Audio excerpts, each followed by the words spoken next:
Oh no, the police! We recorded part 13 and 14 near enough back to back. I want to ask, how were your days going before we started recording? It was a Sunday. I ordered, wings. I ate those wings. Dipped it in blue cheese, which is pretty good. Now I'm playing this, and I want to go vomit them up. That's what I was going to ask, like, I wanted a pre and post kind of mental state comparison. Before and after Ride to Hell. Do you feel like, has it lived up to the title? Have you Road to Hell? Well, yeah. Yeah, are we gonna have a boss fight with this? No, it's a stealth section, but if you get spotted, it just spawns some cops and, No. You just use your knife. Just drops them in. They're wearing a motorcycle helmet. Oh, are they immune to headshots? Kind of, but do you really imagine it would do anything? Oh, that was a pretty artistic camera angle there. The lighting. Like, God damn. as we've learned in the Ride to Hell universe, the only thing that stops a headshot is a hockey mask. Those aren't hockey masks. Basically. Those are just regular skull masks. As you can see, the helmet does not stop a headache punch.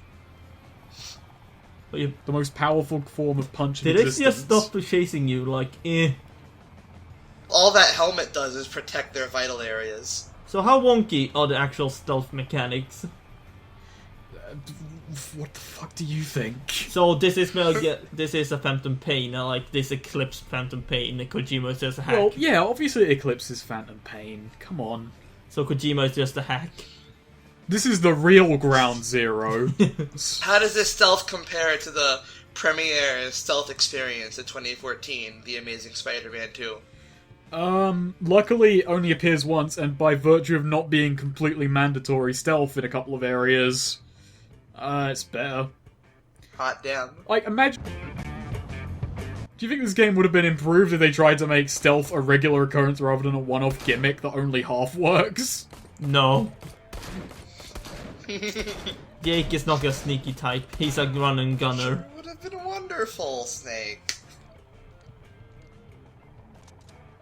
Granted, this game lacks one thing that Amazing Spider-Man 2 had, which was costume DLC. Man.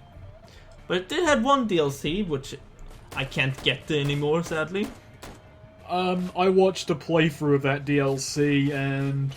Do you want me to spoil what happens in that DLC while I slowly slide backwards? Sure. Jake Let's saves America. Oh. I'm not kidding. The big black military dude comes to Jake and says, like, while he's sleeping outside, says, "Jake, I need your help."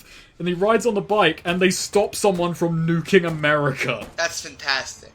That's exactly what Jake would do. Yeah, that's Jake redeeming himself. That is Jake heroically redeeming himself.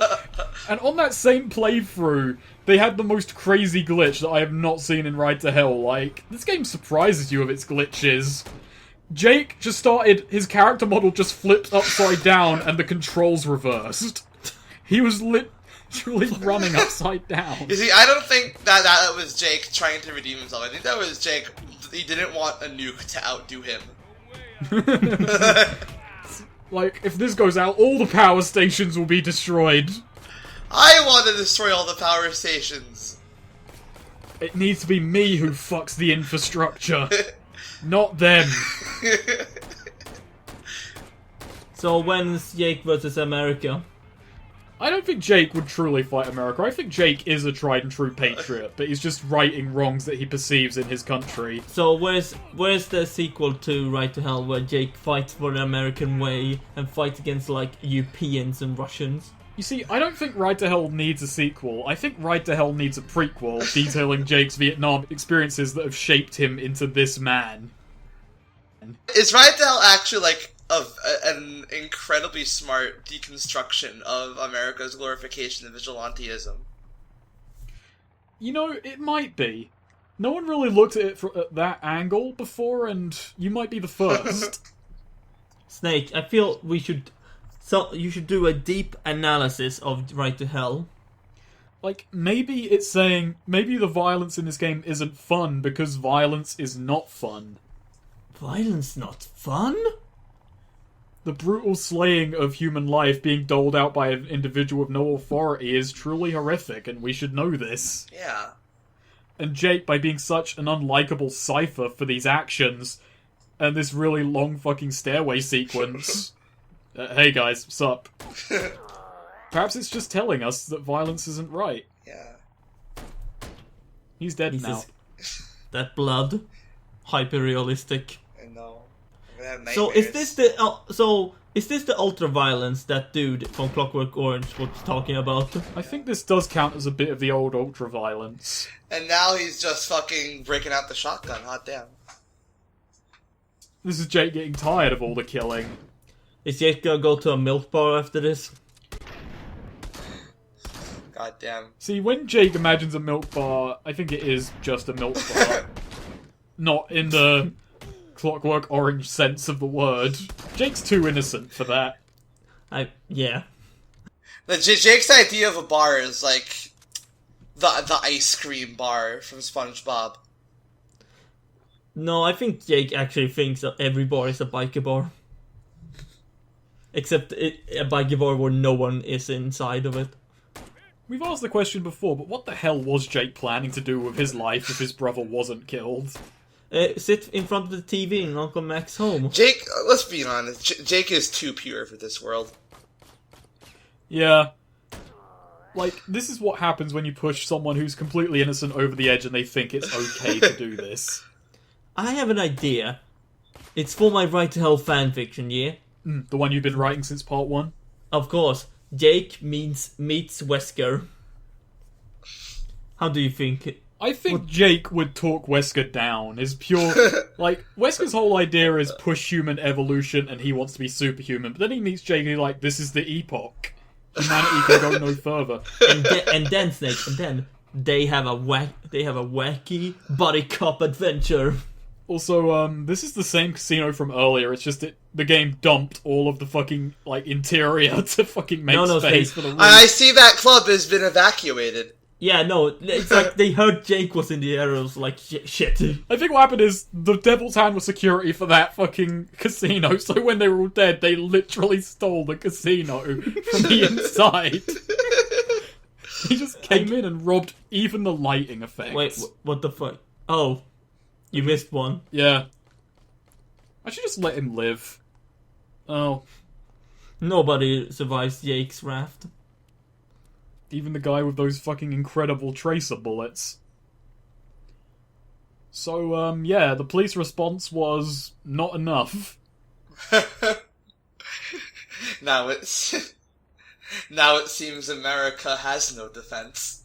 Only Jake. Oh! Jake just mastered the art of teleportation. That's what happens when I cut out loading screens, I guess. And Jake drove all night. So we had to go to a church out in the countryside, and for some reason Jake drove past this. She's mine. Don't you forget that. Oh, Jesus Christ, Jake. But she's okay with it. Jake knows how to turn on... Oh, Jesus Christ. Oh, no. Well, there had to be one, didn't there? Wait, where are they now? I don't know. Jake, please, this is a fucking... I think Jake went up to the church that we're meant to be invading, just like, can I use the back room for a minute? Jake, this is fucking holy ground, Jesus Christ. It is a graveyard. There's nothing holy about this. Oh my god, jiggle physics! Yeah. They look like jiggle. They look like just jello mold. Well, I said jiggle physics, not good ones. It honestly looked like that part of her tit was just Unrigged. unrigged. Yeah. Yeah, it looks like, It didn't actually have any rigging to it. It looked like that part was staying still while the rest of her body moved. To actually talk about gameplay legitimately for a moment, this is the point where the game goes from easy to really fucking hard, and I have no idea why. It's like it just flips a switch and suddenly the level layouts really fuck with you. Suddenly enemies become more accurate and they kill you way faster. They've upped their power levels. They realized they had to... No, Jake... They've unsealed. Jake has only fought the lowest grunts. Now he's facing the real ones. The real Devil's Hand. Let's try and use a bit of dynamite. Look how fast it goes away as well. I like how nonchalantly Jake throws it. Like, eh.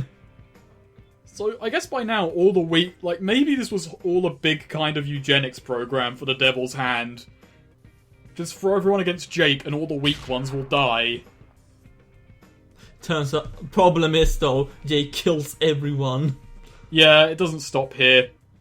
So, yeah, shotgun's kind of useless beyond this point, because no level is really going to accommodate the shotgun.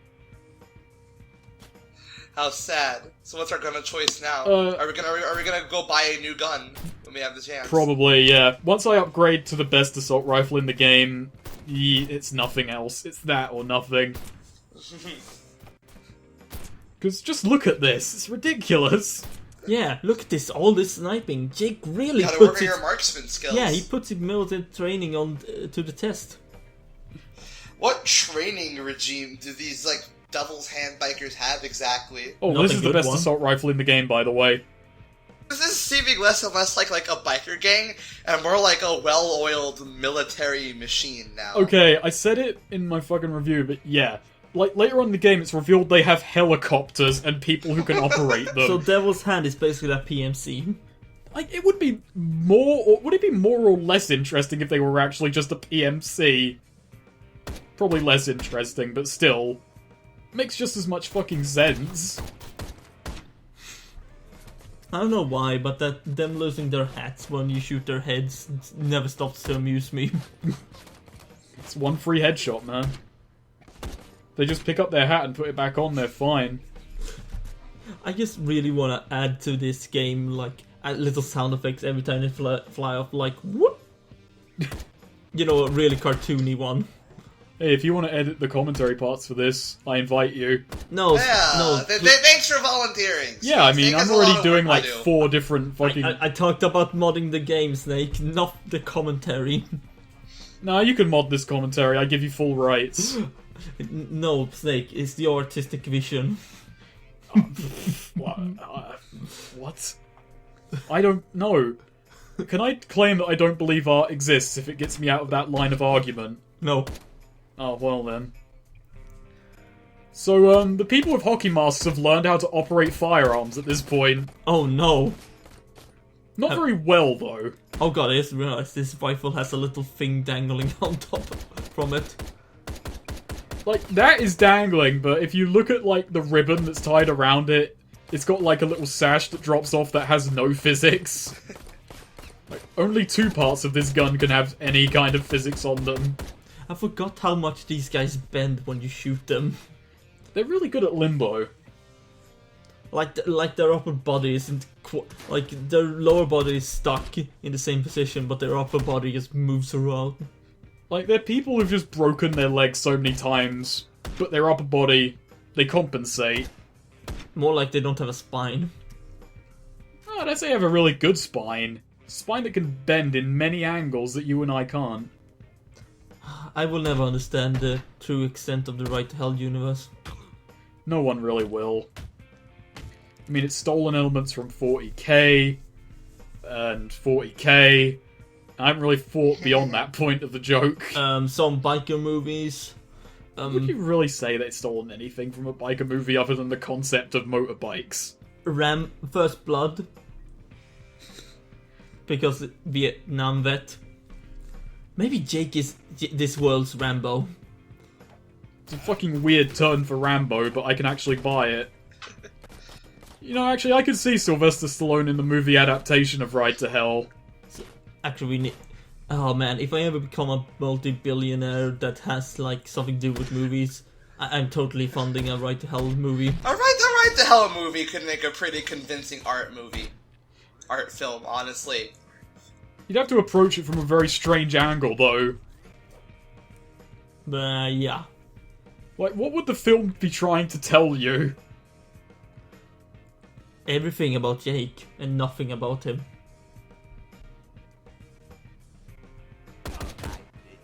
I hope they fucking go to Kickstarter to make Ride to Hell 2. If only Kickstarter wasn't dead. Fine, Indiegogo. Oh, cool. Just a fucking instant kill over here. I like the fact you're standing completely still, like, okay, throw me. I'm sure Utechnics is going to great places. This is just a little bump in the road for them. And then they're just gonna make a few more NASCAR games and they'll be right back on top of the world. Yeah. Why doesn't Rockstar buy them so they can survive? You know, they're in England. Rockstar's in England. So you say this game started development when? I think 2009? Are there some early trailers that we could look up? You know, I don't know. I never looked into it that deep. I sent an email to Technics for the original script, but they said no, because this script will only be given out at press events, and when the fuck will this ever be at a press event? Like, I'm not sure that the original Ride to Hell script is a hot commodity that's just gonna be sat on. Man, look at that King Dick. That's King Dick. What's he king of? I don't know, this church? Dick. His dick? Well, every man is a king of his own dick. Is it just a reference to King Richard? It could be. It's a sophisticated reference for a fucking, drunk runner. Fucking Technics is the Ukes of racing games. Fucking Ukes just pumps out wrestling games forever. Is that a dick? No, it's a finger. Oh. This little piggy made roast beef. Shit gave me. I don't know, but maybe he's King Dick because he cuts off the dicks of the people who cross him. Maybe you should just censor these, Snake. Wait, was that the guy who told them that Jake was at Buckaroo's? I got another guy to Jake? lose his Seriously? finger. Wait, it's like... But he didn't hear you. It's not very conspicuous. Oh. Oh, Jesus Christ. Rip. Just decided to leave that in there, so... his whole deal is he throws dynamite at you. And no, I don't want to lower the difficulty. So he's basically Greasy Steve again. What? Aim? I know, he's really good with that dynamite. Oh god, Jake. This fight is fucking irritating. Poor Jake. He kind of phased out of the universe there. Is this more irritating than the dynamite boss fight in Call of Juarez Gunslinger? Okay, imagine that gunfight in a way larger space with tons more enemies and no fun whatsoever. Oh, yeah. That's exactly what Call of Juarez Gunslinger needed. Just no fun whatsoever. Do you think Silas Grief is actually related to Jake? Where do you think he picked up the marksmanship from? Yeah, precisely. Runs in the family. Actually, Uncle Mac is probably old enough to actually be Silas Grief in disguise. I'm pretty sure this is the bad ending of... fucking... Gunslinger. Cold Wars. Yeah. Yeah. Perhaps this is actually in the cartel chronology. Does poor the diner have a special side of him of making Jake drunk? No, they have a side effect of having Jake almost face out of reality there, as you saw him almost do. That's what the grayscale represents. He's just being sent to some other astral realm while everyone else shoots him. Because Jake cannot truly die. So, have you picked up on my boss strategy? Okay, so I'm looking at this right now. The radius indicator of the dynamite doesn't seem very helpful. No, not really. It seems to exist on a solely two-dimensional plane. That's how dynamite works, right? It just blasts in two directions exclusively. They just slice a single atom in both directions. We think it's just the game UI, but it's actually what Jake actually sees. I'm gonna try and fight fire with fire. Oh no, I'm not. I gave up on that idea pretty quickly. As you should. You don't want to give this playthrough any cinematic flair. Hey, I'd give. Oh god. Uh-oh. If this game isn't gonna have any cinematic flair, you see, I've already Uh-oh. died at least 5 times in this, so cinematic flair is a dead concept. Also, I'm very impressed how fast they fucking blew away all those benches. Yeah, like they don't seem to care for their own base very much. Well, it's not their church. I guess. Considering how fucking resource-rich the Devil's Hand seem to be, I wouldn't be surprised if they did legitimately buy this church. Probably do. He even bought the title of king, he doesn't just call himself that. He's nobility. So why are we fishing at the king? Does he have some information that we require? He was a part of dead younger brother's death, I guess. He wasn't there. No, I think Is he it just turned connected from- to the Devil's no. Hand? Is he part of the Yeah. Devil's Hand? He's like higher up of Devil's Hand. Well, he seems to just be like a priest, like a preacher that just happens to be connected to this bank ring. Maybe what you said was right. Maybe the Devil's Hand is mostly just a fair, a lot of good people, but there's just a rotten core. Yeah, it's a community initiative that got out of hand. Yeah. And this guy's just trying to keep it at its roots. Don't make me ask twice. Like, he takes the fingers of corrupt businessmen, people who try and give him food poisoning. If anything, this guy seems alright by everyone else's standards. I'm not telling you shit. Okay, what I guess I okay. should leave. Well, I guess we're gonna have to leave. Nope! Rused. No, it's actually Jake for a moment froze time, trying to think what to do. Took him a while to change his mind then. Get some punch What do you think you're punch doing? therapy. This little piggy wouldn't squeal. Did he just tear it off? No, he broke it. Stupid little piggy refused to deal. Hot di- Look at Jake trying to be a badass here. Jake can rhyme. He just broke 2 of his fingers. Like he cracked pretty easily, actually. Not much of a king, really. Fuck her way up the ranks to be Pretty Boy's primo. Do we let him live? What do you think? That much. Do you think Jake is a forgiving soul? Son of a bitch. I like the fact they choose different buttons, like that's what will keep you engaged in this scene. You don't know the half of it. No, the half of it. I'm way worse than In that. the name of the Jake, I baptize Look at thee. the water there. Though the water doesn't care about your time freezing powers, the water is free. Jake is wondering. He's really holding his breath. Jake is I wondering. Did I leave the oven on? This looks like a Gmod pose. Yeah, he With a does. fucking particle effect. Did I? No, I didn't leave the oven on. I think Jake forgot he was drowning him for a minute there. Again, Jake was like thinking of other things.